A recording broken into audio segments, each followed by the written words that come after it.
I'm 23, and I still can't get over what my sister did to me. There's always been a difference in how our parents treated us. She was the golden child, older, smarter, always the straight-A student. I was the problem one, the girl who ran away from home to avoid studying math and didn't get into medical school, the dream my parents had for me. Last year, I started saving money from my part-time jobs to become a tattoo artist. It was the first time in my life I'd ever earned something real on my own. I counted every cent and gave up almost all fun just to save. When I finally reached the amount I needed, I felt like I could breathe again. It was the happiest day I'd had in a long time. I was so excited that I ran to tell my parents, but of course, they didn't share my joy. My sister Anna, who had never supported any of my ideas and had never earned even a penny herself, suddenly looked thrilled for me. That should have been my first red flag. She always called me stupid, pretended to be an angel in front of our parents, and mocked my friends and hobbies as idiotic. I was eager to go straight to the salon to pay for the tattoo course and finally start. But Anna began begging me to take her with me. I didn't want to, our relationship had always been tense, but she kept insisting, calling me sweet sister, putting on her usual performance until I gave in just to shut her up. When we arrived at the salon and I was ready to pay, Anna suddenly asked for my phone. She said she needed to call Mom because her battery had died. I told her I could call myself, but she kept pleading, almost crying, saying she needed to ask about some medication. The moment I handed her my phone, she stepped aside and started frantically tapping on the screen with shaky hands. I didn't think much of it, I was too happy to finally be so close to my dream. When she returned, I went to make the payment, and what I saw made my blood run cold. My account balance was zero. Not a single cent left. My heart stopped. I couldn't breathe. I knew immediately it was her. I grabbed her by the collar and shook her in pure rage. She burst into fake tears, putting on an Oscar-worthy performance, insisting she didn't understand what was happening, that she loved me and would never do something like that. The salon employees called the police. When our parents arrived and saw me shaking Anna and demanding my money, my mom slapped me across the face. I couldn't believe it. After years of being belittled and treated unfairly, here I was again, the villain. My father yelled that I was no longer their daughter and told me to get out of the house. That night, I stayed at my friend's place, still in shock. Trying to distract myself, I opened social media, and I couldn't believe my eyes. My perfect sister, who never went to clubs, never talked about guys, was in Miami, wrapped in the arms of a tattooed, muscular man. At first, I thought it wasn't her. I just stared for 5 minutes, mouth open. The background showed hookah smoke and cocktails, so not her style. She was supposed to be home, studying advanced math or reading physics in the library. Then I saw it. My money had been transferred to an account under the name John. Wait, her post was captioned, "My love, John." I went back and checked the profile again, and my stomach dropped. It was her. It was really her. That's where my money went, a Miami vacation with her new boyfriend. Even though I wasn't speaking to my mom after the fight, I called her right away and asked where Anna was. She calmly said Anna had gone to another state for academic practice. But I knew the truth, there was no practice. My sister was vacationing in Miami with my stolen money. I took screenshots of everything and showed them to my parents. Their response? That the pictures were photoshopped. That I was lying. That my so-called friends had stolen my money, or maybe I had wasted it and now wanted to blame Anna. That's when I decided to get a little revenge. I sent the screenshots to Anna's university advisor and the admin of her student group, where she'd applied for a scholarship. I included every detail, the fake academic practice, misuse of family funds, lies on her application. The advisor called her in for a meeting. The university launched an investigation. In the end, Anna was forced to take a leave of absence or face expulsion for skipping her practice, and she lost her scholarship. After that, my parents finally believed me. But karma hit Anna hard. Her beloved John dumped her soon after and blocked her everywhere. Since then, we're no longer a family in the usual sense. My parents barely speak.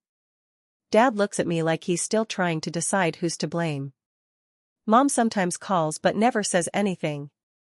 Anna lost more than money, she lost their trust. Maybe my revenge was harsh, but it was fair. I didn't do it out of cruelty, I just wanted the truth to come out. I wanted to stop hearing, "This is all your fault." Now I'm rebuilding my life. I've managed to recover part of the money and started saving again. As for Anna, she lost the comfort she built on lies. I don't know if any apology could ever fix things, but I know one thing for sure, sometimes cruel revenge is nothing more than justice, when everyone else refuses to see it. It's been almost a year since everything happened, the money, the lies, the Miami trip, the fallout. For a while, I honestly thought I'd never hear from my sister again. And I was fine with that. But life has a funny way of reopening wounds you thought had healed. 3 months ago, my mom called me out of nowhere. Her voice was shaky, the kind of tone she used when she was trying to sound calm but wasn't. "Anna needs a place to stay for a few weeks," she said. "She's not doing well." I laughed. Of course she's not doing well, I thought. Actions have consequences. Apparently, after the scholarship scandal, Anna tried finding a job but no one would hire her without a reference. Then John, her Miami boyfriend, ghosted her and started dating one of her friends. She'd been couch hopping, begging everyone for help. Now she wanted to stay with me. I said no. Flat out. My mom sounded offended. "You're her sister. You can't just abandon her." I wanted to scream. Where was that energy when I was slapped across the face and kicked out of the house for something she did? I told Mom I'm not her safety net. She built her own mess, she can live in it. 2 days later, I came home from work and found Anna sitting on the stairs outside my apartment building. She looked awful, thinner, tired, eyes swollen from crying. For a second, I felt something, pity, maybe. But then I remembered her trembling hands on my phone that day. The Miami photos. The slap. She stood up as soon as she saw me. "Please, just let me stay for a night. I don't have anyone else." I didn't want to let her in, but part of me, the part that still remembers what it's like to be completely alone, gave in. "One night," I said. That's it. That one night turned into 3 weeks. She promised she'd find a job, clean the place, help out, all lies. She stayed on the couch, scrolling through her phone, pretending to send resumes while eating my food and leaving dirty dishes everywhere. Every time I tried to confront her, she'd burst into tears, saying, "You're all I have left. Please don't throw me out." And every time, my anger would fade a little. Then one morning, I got a text from my bank. A $200 charge at a makeup store. I froze. My card was in my wallet, how? I checked my account. 2 more charges, one for food delivery, another for an online store. My heart dropped. I went to the living room, Anna was gone. So was her backpack. That was it. I called the police and filed a report immediately. When she came back later that night, acting innocent, the officers were already waiting. She looked at me, shocked, betrayed, like I had done something to her. "Are you serious?" she shouted as they cuffed her. "You're really doing this to your own sister?" I didn't answer. I just said, "You already did it to me first." Mom didn't speak to me for weeks after that. Dad quietly sent me a text that said, "You did what we should have done years ago." Anna was charged with fraud but got community service instead of jail time. Still, her record was damaged, and she couldn't go back to university. It's strange, I thought I'd feel vindicated. But instead, I just felt empty. I didn't hate her anymore. I just didn't care. She became a stranger wearing my sister's face. I've started building my life again, got accepted to an apprenticeship at a tattoo studio, started meeting people who actually support me. For the first time I feel proud, not because I proved anyone wrong, but because I finally chose myself. And Anna? Last I heard, she's working in a cheap cafe out of town. Mom still tries to guilt-trip me into making peace. But peace doesn't mean letting someone destroy you twice. Sometimes walking away is the only real closure you'll ever get. The past doesn't stay buried. 6 months passed after I kicked Anna out. Life slowly began to feel normal. Peaceful, even. I woke up without dread, worked at the tattoo studio, made new friends, and finally felt like I belonged somewhere. Then, out of nowhere, the past knocked again, literally. It was a rainy Tuesday. I was closing the studio when a familiar voice said behind me, "Nice place you've got here." I turned around, and there she was, Anna. She looked older, worn out, with dull hair and a tired expression. She wasn't the polished golden child anymore.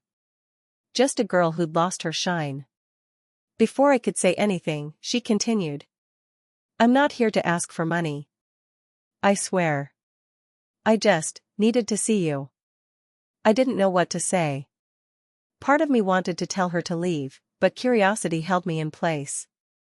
We went to a nearby cafe. She ordered nothing, just sat there, fidgeting with her sleeves. She started talking about how she'd been fired from 2 jobs because of her record. How our parents barely talked to her anymore. How she'd been seeing a therapist who told her to face the people she'd hurt. "I know you'll never forgive me," she said quietly.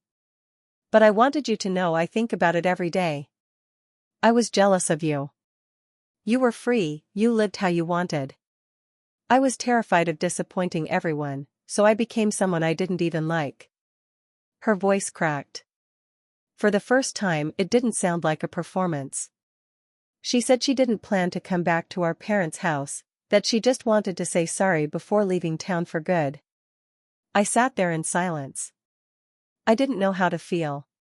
For years, I had imagined this moment, the apology, the guilt, the realization. But now that it was here, it didn't heal anything. It didn't erase the pain, the slap, the humiliation, the stolen money. All I could say was, "You destroyed more than my savings, Anna. You broke my trust. And once that's gone, there's no going back." She nodded, tears running down her cheeks. "I know. I just wanted you to hear it from me." Before leaving, she reached into her bag and pulled out an envelope. "It's not much," she said. "Just something I've been saving." Inside was a stack of small bills, maybe $300. It wasn't close to what she'd stolen, but it felt heavy in my hands. Not because of the money, but because it was the first time she tried to give instead of take. She stood, looked at me one last time, and said, "Take care of yourself, okay? You're stronger than any of us ever were." Then she walked out. I watched her through the rain-streaked window until she disappeared around the corner. And for the first time in years, I didn't feel hate. I just felt tired. Sad, but lighter somehow. Later that night, I found myself looking through old photos, the ones from before everything went wrong. We looked so happy back then. Maybe too young to know how cruel life could be. I don't know if I'll ever let her back into my life, but I realized something important. Forgiveness isn't about erasing the past, it's about not letting it control your future. And maybe, just maybe, we're both learning that. The secret my sister tried to hide. 3 months after that rainy night, I hadn't heard a single word from Anna. No calls, no messages, nothing. I told myself it was better that way. We had said what needed to be said. She had her life, I had mine. Then one evening, I got a call from my mom. Her voice was shaky. "It's your father," she said. "He's in the hospital." I froze. Even though we hadn't been close since the day they kicked me out, he was still my dad. I rushed to the hospital that night, heart pounding, unsure what to expect. When I got there, Mom was sitting in the hallway, pale and silent. And right next to her, Anna. She didn't look surprised to see me, just nervous.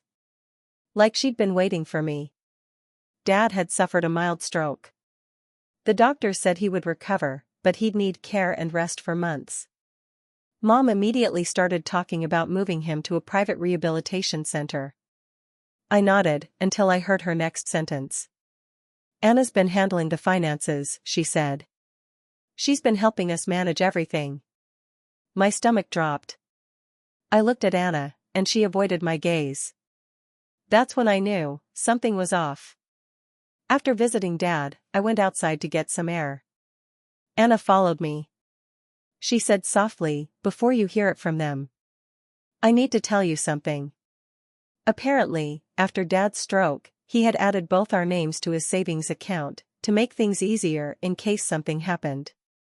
But Anna had already been using the account before the stroke, transferring small amounts here and there, covering her rent, paying off her debts. When I asked how much she had taken, she didn't answer right away. She just whispered, "About 4,000. I felt like the ground disappeared under me. "Are you kidding me, Anna? After everything?" I said, my voice shaking. She started crying. I swear I was going to pay it back before he noticed. But then he got sick, and I panicked. I didn't know what to do. I laughed bitterly. You didn't know what to do? Maybe don't steal again would have been a good start. She begged me not to tell Mom. She'll lose it. And Dad doesn't need the stress. Please. Just let me fix it quietly. For a moment, I almost felt sorry for her again. Almost. But then I remembered that look on her face when she drained my account years ago, the same guilt, the same tears, the same empty promises. This time, I didn't yell. I just said, "I'm done being quiet for you." The next morning, I went straight to Mom and told her everything. What happened after was chaos. Mom screamed at Anna in the hospital hallway. Dad, weak and confused, tried to calm them down but ended up crying himself. The entire family scene turned into another disaster, like every other one we'd lived through.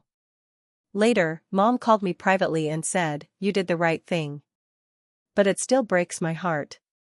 It broke mine too, but not for the same reason. It broke because I finally realized that Anna's not just reckless, she's broken inside. She keeps repeating the same mistakes because she can't face who she's become. That night, I came home and couldn't sleep.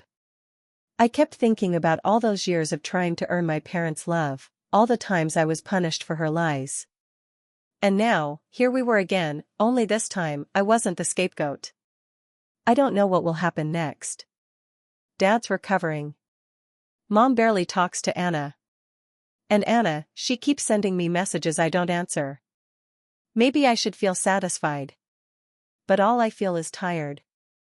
Because sometimes, when your family keeps breaking the same way, it's not victory you get, it's just silence. And deep down, I'm starting to wonder if forgiveness isn't the problem anymore. Maybe it's hope. The will that blew everything apart. A few months passed after Dad's recovery. Life had been fragile. Mom tried to keep the peace, Anna was still acting careful around me, and I focused on my tattoo career, finally feeling like I was building something solid for myself. Then the letter arrived. It was from Dad's lawyer. The kind of letter that makes your stomach drop and your hands tremble. Dad had passed away suddenly in his sleep, no warning, no time to say goodbye. The shock was brutal.